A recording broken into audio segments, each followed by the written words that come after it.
반갑습니다. 네. 추석도 잘 지내시고 네. 우리 여사님들. 지금 유서 깊은 청양, 충남 청양의 칠갑산에 있는 장곡사에 와 있습니다.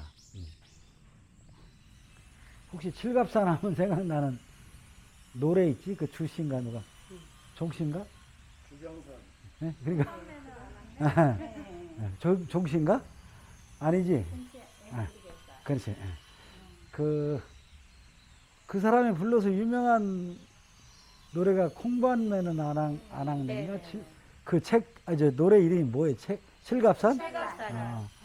그래서 아까 장성공원 있지만 거기에 보면 그 콩밭매는 여인이 있어요. 그래서 이 칠갑산이 요즘 그 노래로 콩밭매는 여인이라는 노래로 유명해졌는데, 이 오시면서도 봤지만 이 칠갑산이 산중이야. 굽이굽이 산 깊은 곳에 그러니까 조선시대 또는 고려시대 그 오래 쪽에 여기 이렇게 길이 그 포장길이 있기 전에는 여름에는 이게 뭐 이런 숲으로 인해서 시원할 정도로 숲 속에 쌓여 있는 장곡사라는 절이에요. 그래서 칠갑이라는 말 뜻은 갑이라는 말이 요새 내가 갑이다 을이다 할 적에 그 갑자야. 갑사할 적에 똑같은 그런 갑자인데 7군데에 명당이 있다는 거야, 이 칠갑산. 그 중에 아마 가장 좋은 명당인 곳에 대략 알려지기로는 이 공주 출신 유명한 스님이 고려 그러니까 통일신라에서 고려 요때쯤 공주 출신의 보조 최징선사라는 분이 계신데, 그분이 아마 공주 출신인 것 같아요. 청양이 공주에서 가까우니까. 그래서 아마 그분이 이제 도가 높아지고 공부를 많이 하고서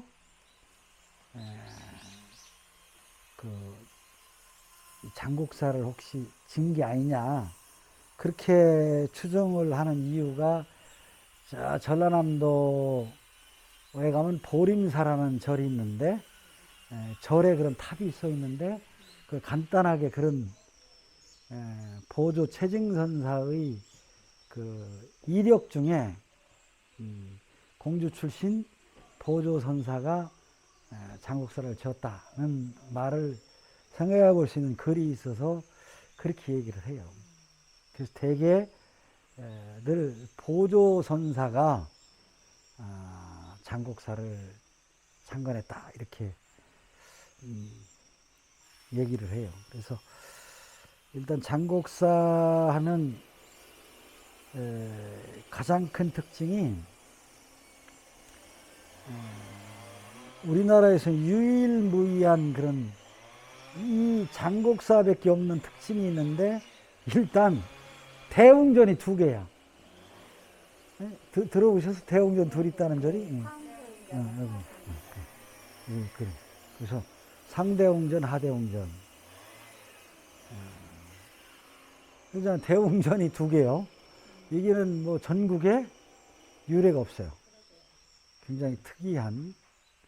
그래서 스님들 말씀으로는 상대웅전이라는 것은 불당, 부처님 중요한 공간이고, 하대웅전은 이제 금당 또는 법당, 이렇게 말씀들 하시는데, 그러니까 상하 대웅전이라고 우리가 구별해서 얘기하는 것이지, 그 현판은 그런 말은 안 써 있어요. 그 다음에 그래서 대웅전이 2개인데, 혹시 이 대웅전에는 어떤 분 모시고 있는지 혹시 뭐 석가모니를 뭐 이렇게 들어봤죠? 원래는 대웅전은 석가모니를 모신 전님을 모신 게 대웅전이야. 그다음에 아미타전 하면 아미타불을 모셨고, 그다음 지장전 하면 뭐 지장보살을 모시고, 관음전 하면 관세음보살을 모시고. 그런데 대웅전이 두 개인데 그 주불로 모시고 있는 분이 석가모니불이 아니야. 맞았어. 약사. 야, 맞습니다.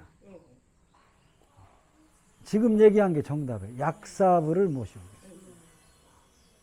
그래서 오늘 이제 우리나라가 지금 현재도 똑같은, 옛날이나 지금이나 사람이 제일 살기가 쉽지 않은 게 태어나서, 불교는 그런 거 아니에요? 생로병사라. 태어나서 늙고 병들어 죽는다는 거요. 병들어 죽는 건 뭐 인간, 뭐 동물도 마찬가지면 다 그 세상의 이치인데, 그래도 인간인지라 지금 태어났으니까 병 안 들고 고생 안 하고 편하게 살다가 안락 죽기인 게 제일 좋은데, 그래서 지금도 코로나 상황에서 제일 중요한 게 뭐겠어요? 제일 관심 갖는 게 뭐야? 건강이잖아. 건강하지 않으면 고통스럽잖아. 어디 아프고 하면. 그죠? 그죠? 어디 아프고 하면은 고통스러운데, 그래서 아마 아까 얘기한 보조 최징선사가 대략 한 9세기인데, 9세기가 아시다시피, 여러분 배웠다시피 통의신라에서 고려로 바뀌는 과정에 이제 전쟁이 서로 해서 승리자가 이제 고려가 된 건데, 그때나 지금이나 뭐 전쟁하고 살기 어렵고 하면 뭐 위생 나빠지고 환자 많이 나오고 요즘이랑 똑같은 거야. 그러면 아무리 뭐 부처님이 뭐 참선해서 훌륭한 사람 되고 한다는 것도 좋지만, 현실적으로 참 인간에게는 나를 병들고 고통받는 사람을 구제해 줄 수 있는 사람, 이게 불교 용어로는 약사불입니다. 약사부처님. 그래서 놀랍게도 우리 대웅전 두 개의 하대웅전은 완전히 약사열의 불만 보물이 계시고, 시기적으로는 상대웅전이 더 아마 아까 보조선사 그분이 절을 세울 때쯤 9세기에 모셔져 있는 국보 약사열의 불이 있어요. 그런 분 같은 분들이 아마 창건 당시에 병들고 고통받는 분들을 구제한다는 차원에서 약사부를 모시는 게 아닌가 싶어요. 그래서 굉장히 의미가 깊은 게, 여러분들이 믿는지 안 믿는지를 떠나서 이 인간들은 믿거나 말거나 하지만 예수님이나 또는 뭐 마호메 이슬람교 이런 그 성인들, 이런 분들을 이렇게 이름만 불러도 내가 그 구제받거나 효과를 본다는 거예요. 그래서 불교를 믿는 분들은 죽기 전에 관세음보살만 한마디만 해도, 나마아미타불만 한마디 하면 그 극락 간다는 거, 이렇게 쉬운 게 어디 있어요? 그러니까 이게 굉장히 쉬운 방법이잖아. 그래서 여기 와서 약사열애불만 온 정성을 들여서 하면 아픈 것도 낫고 고통을 가시게 해준다. 이런 차원에서 굉장히 어떻게 보면 현실적인 거죠. 현세적인 거죠. 그래서 오늘날도 불교에서 얘기하는 약사신앙, 이런 것은 굉장히 현실적이다. 와서 간절하게, 그래서 실제 약사를 한 분이 사람으로 태어나서 나중에 이제 보살이라고 해서 굉장히 열심히 기도할 적에 12가지 기도 중에 그런 기도를 했다는 거야, 자기가. 해가지고 열심히 해서 12가지 소원이 뭐냐면, 안 아프게 해주고, 이게 속된 말로 행복하게 해주는 원을 빌어서 보살이 돼서 약사불이 돼서 이거 앉아 있다는 거예요. 그 모습을 하고. 그래서 이거는 사찰에 와서 구분이 쉬워요. 말하자면 왼손에 약사발을 들고 있어. 약사발. 그래서 뭐 쉽게 알 수 있어요. 그래서 그런 특징적인 불교 신앙이지만 약사 신앙이 반영된 장국사다. 그런데 그 전각 이름은 약사전 이렇게 안 써 있고 대웅전이라고 써 있다. 그래서 아마 역사적으로 봤을 적에 어떤 변천 과정에서 여러 가지 약사전이나 비로잔압을 모시고 있는 상대원전이 주전에 비로전이라고 안 쓰고 대웅전이라고 쓴 것은 그래도 그런 그 약사나 이런 비로잔압이나 똑같이 그 말하자면 장국사의 중심 건물은 대웅전으로 해야 한다 해서 아마 그렇게 쓴 거로 보여요.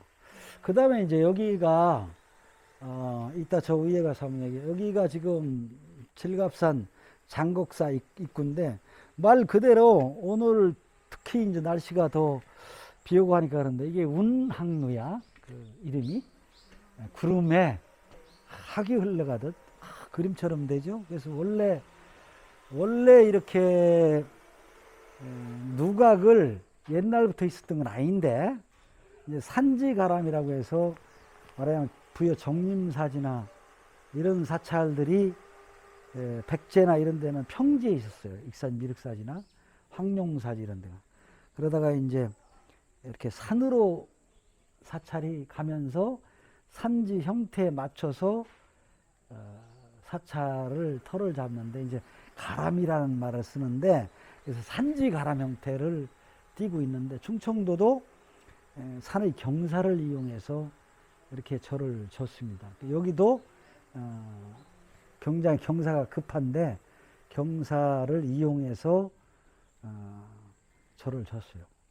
그래서 이 건물 용도는 경을 공부하거나 스님들이 또 대중들에게 말하자면 설법도 하고 하는 장소로 원래 초기에는 이런 강당 건물이 대웅전 이런 뒤편에 있었는데 이 뒤가 어디 질띠가 없으니까 이게 앞으로 나오면서 누각 겸 그런 역할을 한다 해서 이게 운항루야. 그래서 원래는 이게 경상도나 다른 지역에 가면 이런 누각 밑으로 사람들이 가게 될 거 아닙니까? 그죠? 그래서 지금도 이 건물을 당초 이렇게는 아닌데 내면서 그 누각루 밑으로 운항루 밑으로 길을 냈습니다만은 사실은 이거는 어떻게 보면은 그런 누각 기능을 위해서 이렇게 만들어 놨는데 이상하게 충청도 사람들은 이 누각 밑으로 안 당기고 저 옆으로 저 옆으로 당겼어. 모르겠어요. 그래서 그 충청도 뭐 다 충청도가 그런 건 아니에요. 대개 누각루는 생겼는데 누 밑으로 안 다니고 실제 사람들은 누각 밑으로 잘 안 가고 저리 간다. 그래서 일제시대 사진 같은 걸 보면 저쪽으로 주로 길이 돼 있습니다. 그래서 그런 누각 밑으로 가라고 만들어 놨는데 그리 잘 안 다니고 옆구리로 해서 올라간다. 이렇게 생각을 하면 되고 그 다음에 이제 불교 사상 중에서 중요한 게 인간뿐만 아니라 21세기에 굉장히 좋은 메시지예요. 불교는 생태, 생명 이런 게 중요하게 생각을 해요. 그래서 요 근래 졌습니다만은 원래는 그 저기 보이는 저기 뭐예요, 우리 여사님들? 저기 보이는 게 뭐 있는데 저기 그래서 이게 범종루 이렇게 얘기를 해요. 근데 이제 범종이라는 게 굉장히 의미가 깊은 게 사람뿐만 아니라 종소리를 들으면 지상에 있는 뭐 풀부터 무슨 뭐 동식물 다 듣고 식물은 윤회를 안 합니다. 근데 동물은 윤회를 해요. 불교 사상에 의하면. 그래서 물고기든 뭐 이런 지하 이런 게, 그래서 모고라는 것도 스님들 요즘도 뭐 할 적에 보면 치구하는 게 우주 만물에 있는 동식물 이런 생태에 좋은 소리 듣고 다음 생을 태어나게 되면 뭐 좋은 것으로 환상하라는 뜻으로 저런 걸 둡니다. 굉장히 중요한 기능을 하는 곳이에요. 그래서 요즘은 해인사나 큰 절에 가면 막 스님들이 막 북도 치고 그래요. 막 이러면서. 그래서 저기 보이는 게 법고요. 아까 선생님이 말씀하신 대로 말하자면 그냥 북이 아니라 법을 전하니 좋은, 그래서 이름이 법고요. 그래서 저게 이게 장곡사의 법고는 굉장히 특징이 있는 겁니다. 아직도 제대로 규명은 안 됐는데 전설 같은 얘기지만 어느 시기인가 장곡사 스님이, 좀 말은 안 되지만 코끼리가 열대에 있기 때문에 어디서 수입해 올 수는 있는지 모르겠는데 저게 코끼리 가죽이라는 거야. 그래서 저거는 뭐 신앙적인 얘기니까 금방 분석해 보면 나오겠지만, 그래서 굉장히 규모가 큽니다. 다른 거 있는 거에 비해서. 엄청 커. 그래서 옛날에는 저 종이 법구가 여기 있었는데 지금은 못 들어가게 됐는데, 그래서 들어가서 실제 보면 규모가 엄청납니다. 그래서 저 수선을 못 하고 있는 거예요. 규모가 엄청나게 커. 그래서 지금 보면 구멍이 뻥 뚫려져 있죠, 그죠? 여기저기 손상을 많이 입혔어요. 그래서 굉장히 귀중한 건데 아직까지는 문화재적으로 증명이 안 돼서, 뭐 아까 얘기한 대웅전, 불상 이런 건 국보보물인데 그 정도는 아니고 그냥 저렇게 매달려 있습니다만 볼 적마다 안타까워. 저거 어떻게 좀 정말 코끼리 가죽이고 오래된 거라면 최소한 향토문화유산 이상의 가치는 있는 것이고, 특히 저걸 자세히 보면 저기에 충남 뭐 우도 좌도 이런 사람들이 와서 뭐 시주했는지 뭐 이런 걸 써놓은 게 있어요. 그래서 그런 기록도 있고 해서 재밌는 게 저렇게 남아 있어서 범종루를 치면서 법구를 저렇게 걸어뒀습니다. 그래서 혹시 이 방송을 보시는 분들은 여기 오셔서 들어가서 보면 충청, 좌도, 우도 이런 얘기는 요즘 안 쓰잖아요. 이게 오래됐을 적에 이 북이 있었구나 하는 걸 증명해 줄 수 있는 얘기죠. 그 정도 이 진입부 얘기는 하고, 그 항로를 통해서 이제 올라가면 이제 소위 우리가 얘기하는 하대웅전 공간이 나와요. 그래서 하대웅전에 대웅전인데 그 건물도 보물이요. 오래됐어요. 근데 그 안에 계신 금동으로 만든 약사열애불은 그것도 보물이야. 근데 그 불은 더 오래됐어. 그 이유는 왜 그러냐면, 불나면 스님들이 제1순위로 누구를 모시겠어? 부처님 모시고 나오기 때문에 대개의 경우 부처님은 훨씬 오래된 부처님이 많아요. 그 이유가 스님들은 부처님부터 구해내니까. 그래서 밑에 하대웅전에 계신 금동으로 된 약사열애불은 고려시대 그때 만들어진 부처님 약사열애불인데, 아까도 얘기했지만 굉장히 의미가 깊은 게 저 상대웅전 약사열애불이 훨씬 오래전 얘기지만 그래도 고려 말 하대웅전에 모르겠어요. 옛날 또 지금 마냥 굉장히 살기가 어렵고 병들고 한 사람이 많으니까 뭐 여기서 스님들이 법문 뭐 하고 뭐 뭘 짓는다고 하면 구름처럼 몰려왔겠죠, 사람들이. 그죠? 요즘 뭐 교회 뭐 이런 부흥회 하듯이 말이야. 그래가지고 그 증거물이 여기다 옮겨놨을 건데 뭐 500명이 한꺼번에 먹을 수 있는 밥그릇이 통나무로 판 게 있어요. 이 절에 가서 보면 문화재는 아니지만 그런 게 있습니다. 어? 돌로 나무로 이렇게 판 그런 그 예.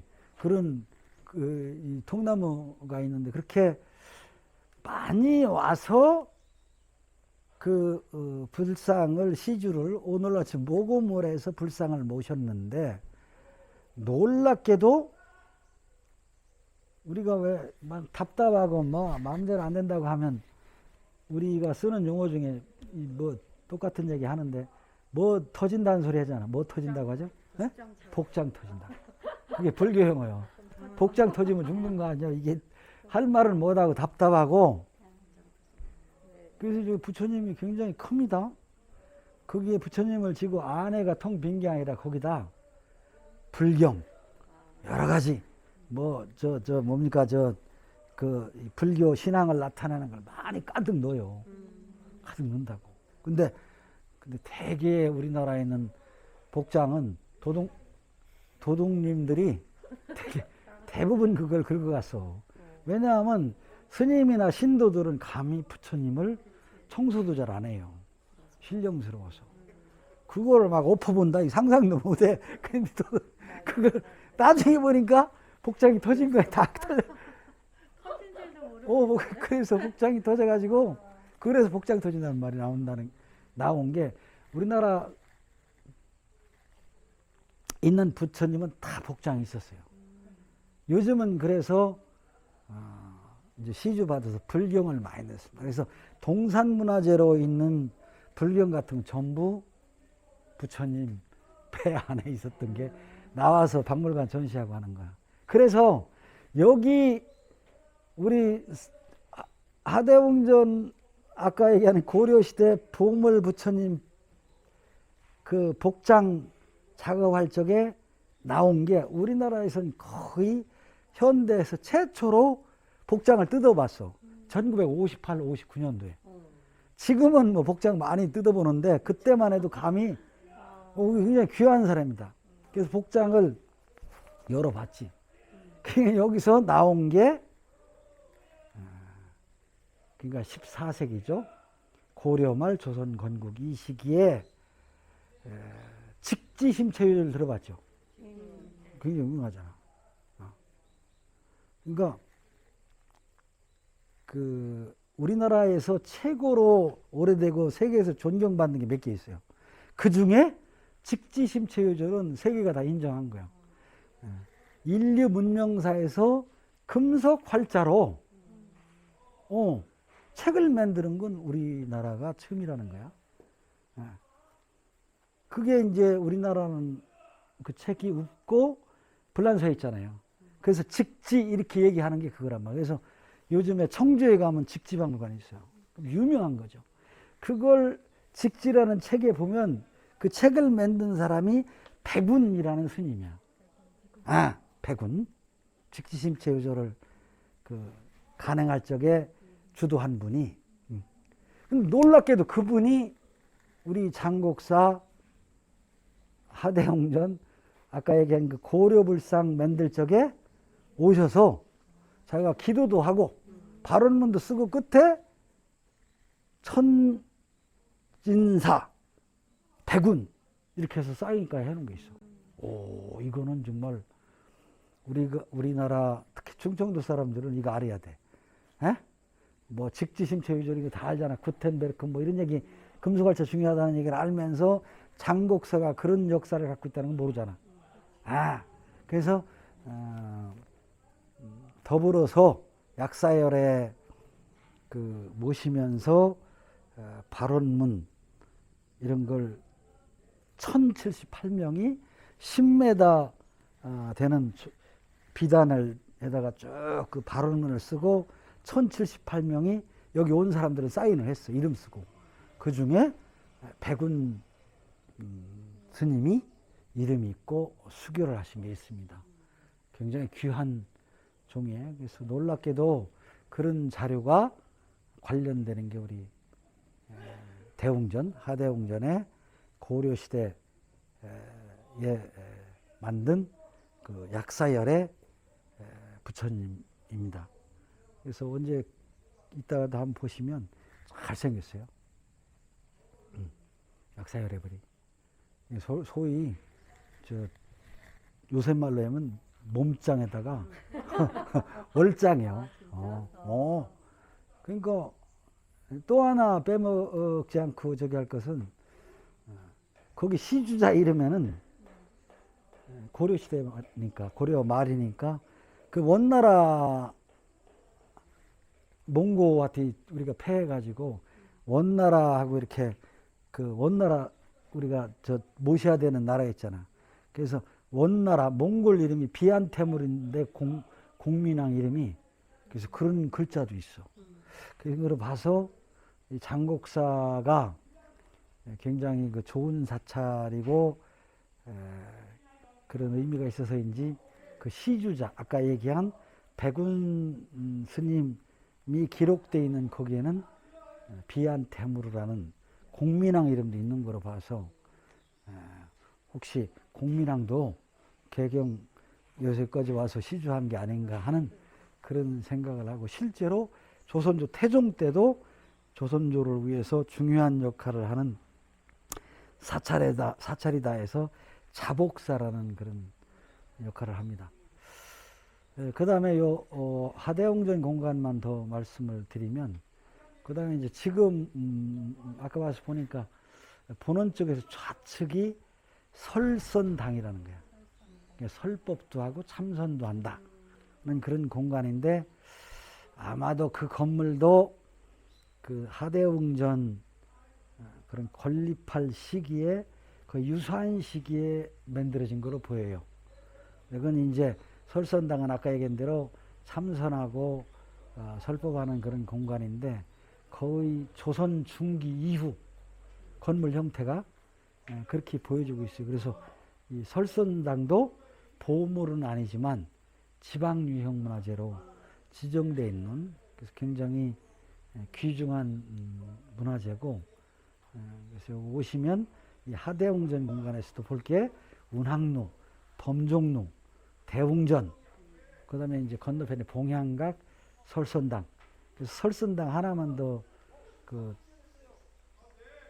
설명을 더 올리면 옛날 우리 어려서만 해도 집집마다 다 그런 걸 모셨는데 제일 중요한 게 아까도 얘기했지만 병 들고 여기 하는 게 먹고 사는 게 중요하잖아요.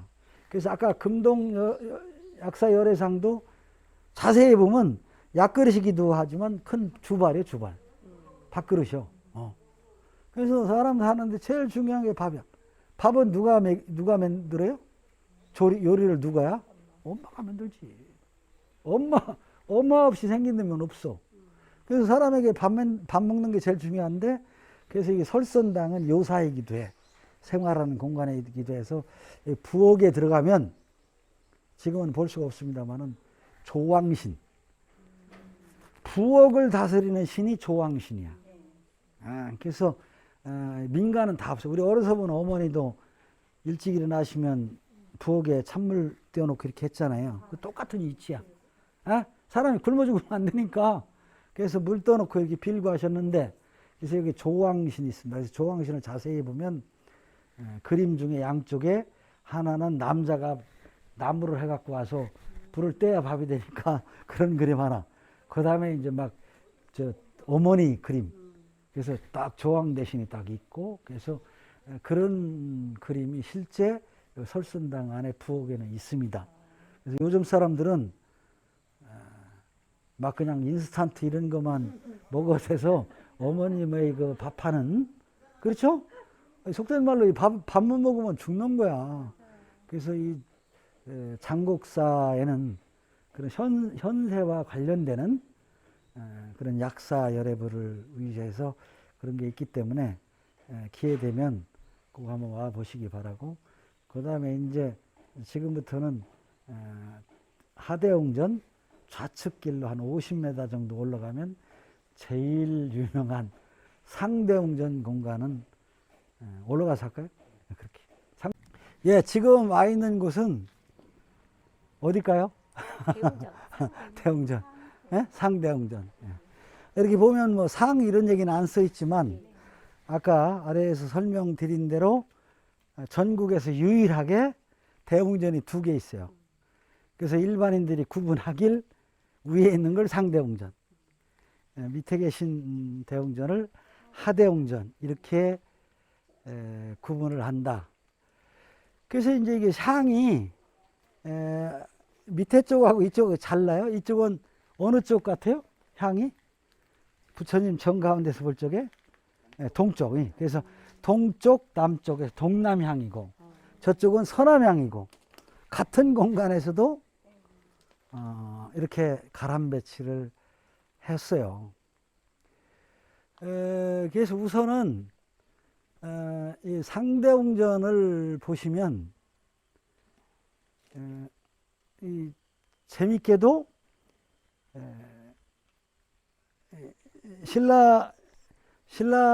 통일신라 시대 보조 최증선사께서 지으실 당시인지 아니면 그 전원지는 모르지만 이 지어진 건축 양식도 자세히 보면 이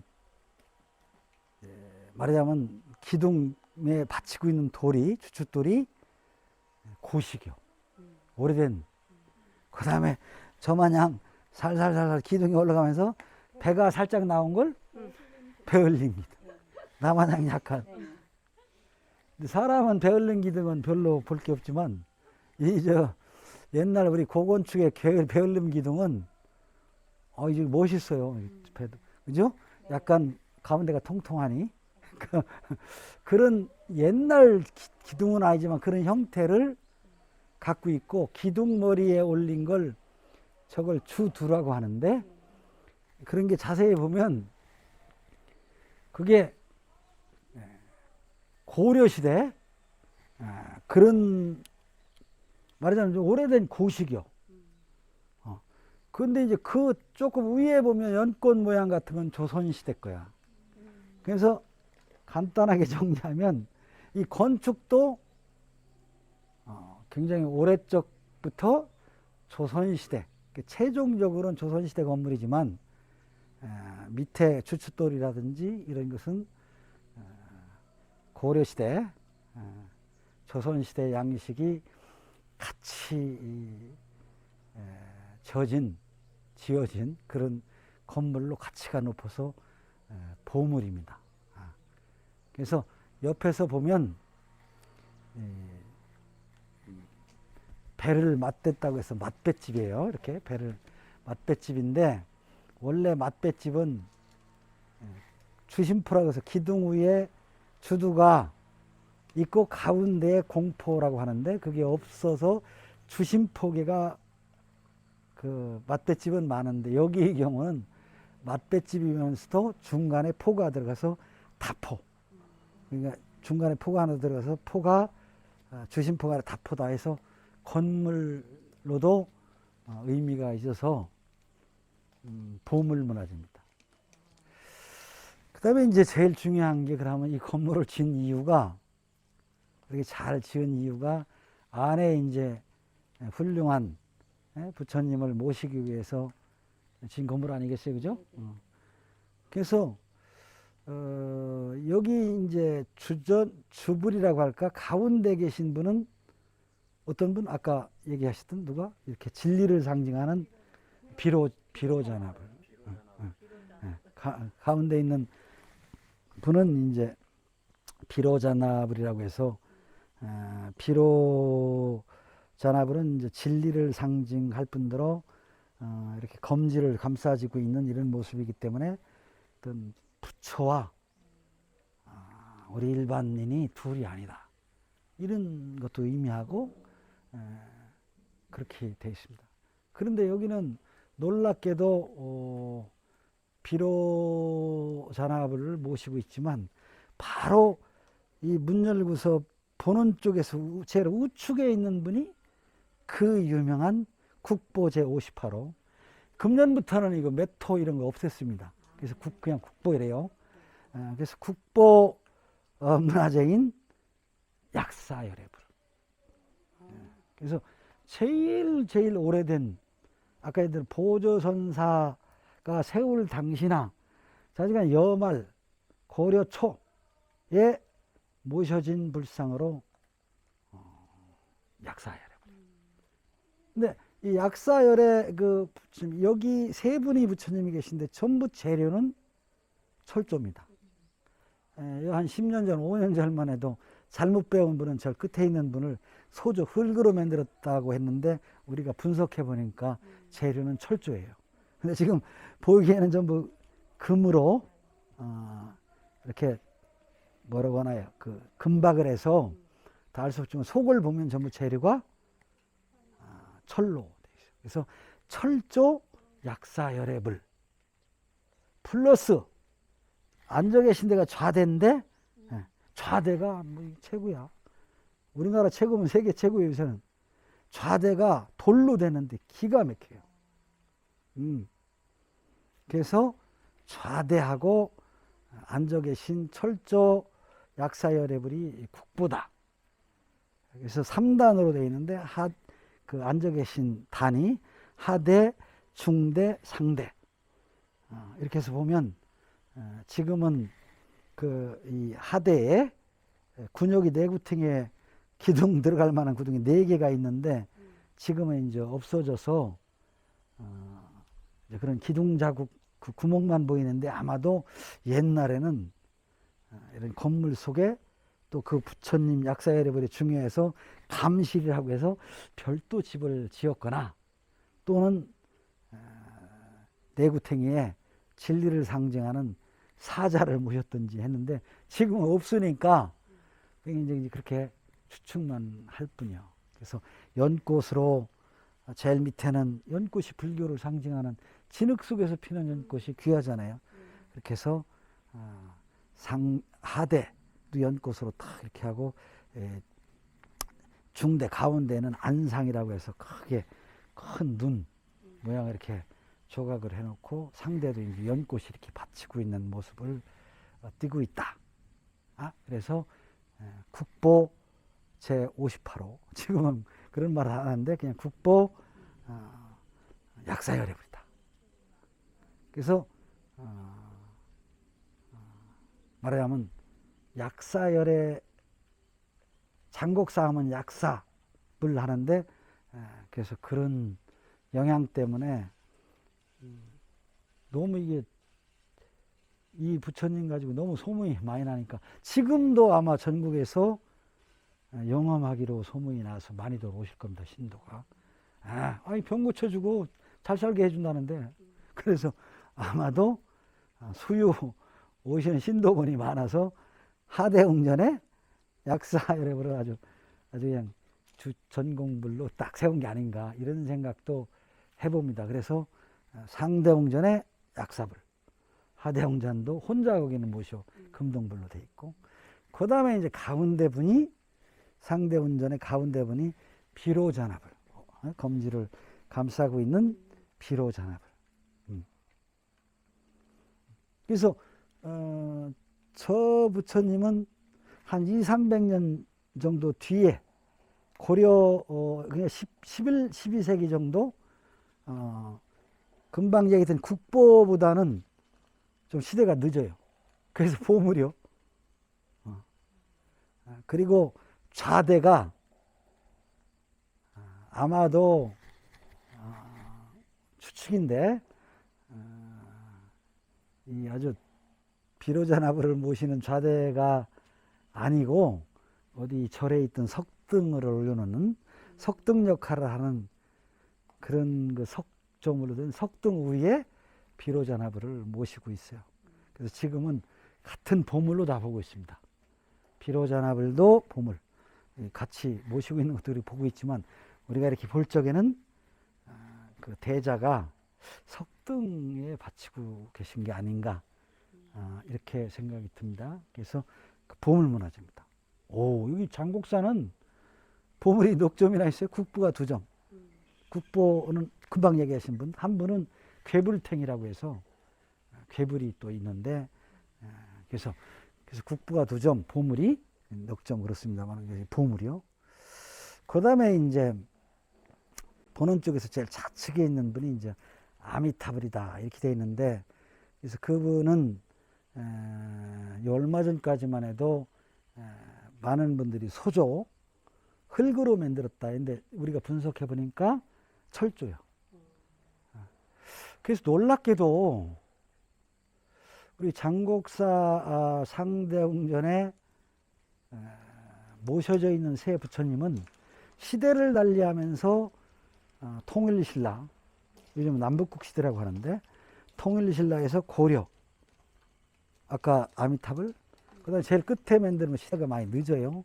그래서 조선시대에 만들어진 것으로 보여지는데 그래서 시대를 달리하면서 이런 부처님을 자연스럽게 모시고 대웅전이라고 하고 있는데 공통된 특징은 있어요. 저는 배가 나와서 별로 옷을 입어야 태가 안 나는데 그래서 인도 사람들은 더우니까 우리 저 텔레비전 보면은 왜 어깨를 이렇게 내놓고 한쪽만 이렇게 뭘 걸치잖아요. 요게 딱 부처님들이 그렇게 생겼어. 그래서 우측을 어깨를 드러나고 말하자면 자기 왼쪽에는 옷을 걸쳤다 해서 이거를 요즘은 어려운 용어라고 잘 안 쓰는데 편단 우견 같이요. 편단 우견. 그런 형태를 하고 있어요. 세 부처님이 다 만든 시기는 다르나 지금 옷을 그렇게 입고 계셔. 그래서 아마도 국보 제58호 약사열애부를 영향을 받아서 만드신 분들이 시대는 늦지만 가운데 비로자나불도 그렇게 옷 입는 모습을 하고 계시고 마지막 조선시대 만든 분도 옷 입는 양식을 그렇게 해서 말하자면 전체적으로 보는 불상의 형태는 옷을 그렇게 입고 있다. 편단우견의. 그래서 우견편단이라고도 다 똑같은 말입니다만 그런 모습을 하고 계시고 상호는 각각 좀 달라요. 그래서 근엄하기도 하고 오밀조밀하기도 하고 세 부처님 상호는 만든 시기가 다르니까 각각 다르고 그 다음에 이제 이렇게 부처님이 계시면 원래는 우리 저 서양에서도 예수님 계시면 뒤에 막 이렇게 둥그런 원으로 막 빛을 내게 당연히 신이니까 그 뭡니까 귀한 분들이니까 다 당연히 근데 당연히 부처님도 이렇게 그냥 머리만 몸만 있는 게 아니라 뒤에 그래서 빛나는 저기다 뒤 전체 몸신자 신광 뭐 이렇게 뒤에 광배라고 해서 이거를 설치해야 되는데 아마도 국보 제58호 뒤에도 광배가 있었을 것이고 다 광배가 있었을 가능성이 높은데 그 광배는 없어져서 국보 제58호는 목조 광배가 뒤에 있고 그래서 조선시대 광배가 비로자나불도 돼 있고 그렇게 돼 있어요. 그래서 뒤에 불상 뒤에 있는 광배는 석조가 아니고 만든 시기하고 일치하지는 않습니다. 그래서 어떻게 보면은 이 안에 보면 뒤에 다른 법당 마냥 크지도 않고 어디 탱화도 크게 뭐 이렇게 없고 해서 약간 좀 썰렁해 보일 수도 있지만 또 여기는 특징이 그렇게 세 부처님을 말하자면 약사불, 아미타불, 비로자나불을 모시고 있지만 그러나 시대를 달리하면서 전체적으로는 이런 그 삼세불을 모신 3세불이라는 용어를 쓰거든요. 그런 걸 모신 형태가 됐고 결과적으로는 그 중에서도 약사신앙, 약사열애 그래서 오늘날 같이 코로나로 고생하는 시대에 건강이 제일 중요하듯 말하자면 옛날 통일신라 말 고려 조선을 거치면서 다 말하자면 먹고 살기도 힘들고 또 아프고 병들고 하면 누구나 옛날에는 병원 이런 게 많지 않으니까 그래서 그런 분들이 제일 먼저 달려오고 와서 신앙적으로 이렇게 기도하고 했던 곳이 장국사다. 이렇게 정리를 할 수 있겠습니다.